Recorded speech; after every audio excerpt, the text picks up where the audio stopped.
In 6 Hijri, Rasulullah sallallahu alaihi wasallam, along with his sahabah, left for Makkah to perform the Umrah journey to Makkah. The Quraysh heard of the news and decided to stop his entry into Makkah, even as a pilgrim, and so he had to camp at Hudaybiyah.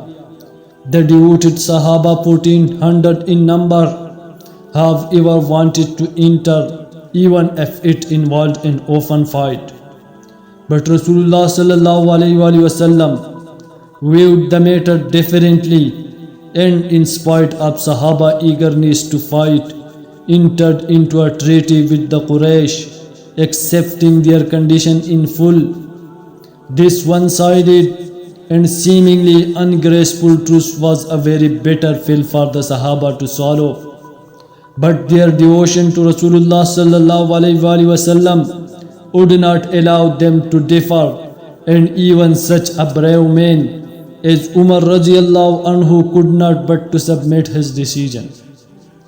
According to one of the articles of the treaty, persons embracing Islam during the period of the truce were to be returned, but not so the deserters from the Muslim to the Quraysh.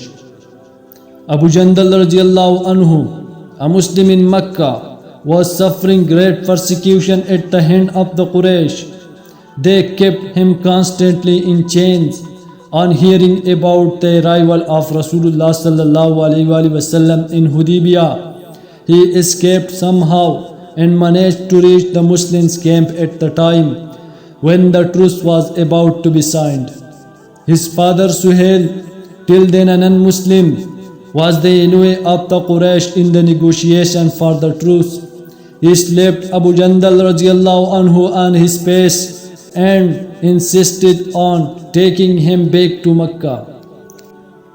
Rasulullah sallallahu alaihi wasallam said that since the truth had not till then been written, it did not apply to Abu Jandal's case. Suhail, however, would not listen to any argument and was not inclined to leave his son with the Muslims, even at the personal request of Rasulullah sallallahu alaihi wasallam, and would have forgone the truth even. Abu Jandal Radiyallahu anhu, recounting his hardships, complained at the top of his voice, but much to the grief of the Sahaba, the Rasulullah sallallahu alaihi wasallam agreed to his return. He however enjoined patience on him, saying, "Do not lose hope, Abu Jandal. Allah Ta'ala will shortly open a way out for you." After the truce was signed and Rasulullah sallallahu alaihi wasallam had returned to Medina, another Meccan Muslim, Abu Basir Radiyallahu anhu, escaped to Medina and sought Rasulullah's protection.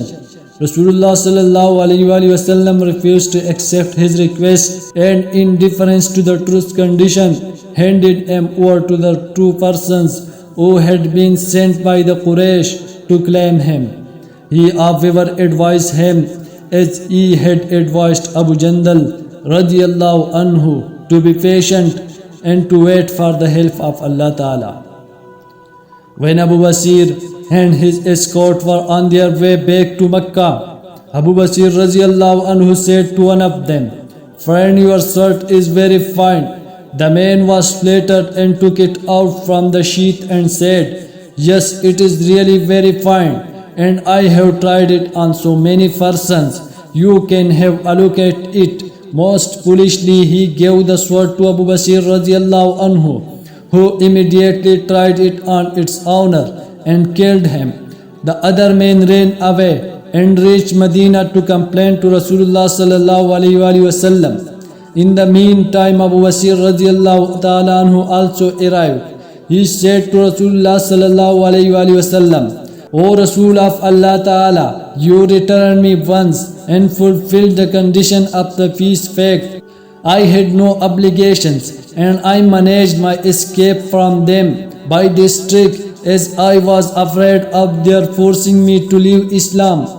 Rasulullah sallallahu alaihi wasallam said, "He is a warmonger. I wish he could be helped. Abu Basir Radiyallhu ta'ala anhu understood from this that he would be returned to the Quraysh again when they demanded him. He therefore left Medina and fled to a place in the desert of the seashore. Abu Jandal Radiyallahu anhu also managed to escape and joined him there. Most Muslims of the Makkah followed. In a few days, quite a small group of such sahabah gathered in the wilderness. They had to undergo untold sufferings in the desert where there was neither habitation nor vegetation. They, however, being bound by no treaty, proved a great nuisance for the Quraysh by dealing blow after blow on their caravans passing that way. This compelled the Quraysh to approach Rasulullah sallallahu alaihi wasallam and request him to intervene and call them to Medina so that they might be bound by the terms of the treaty like other Muslims and the caravans might pass in safety.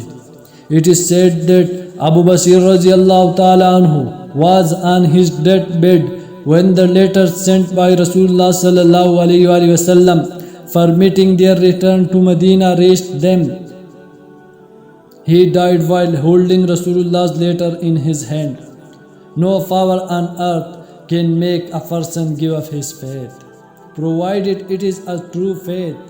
Moreover, Allah Ta'ala is given an assurance to help those who are true.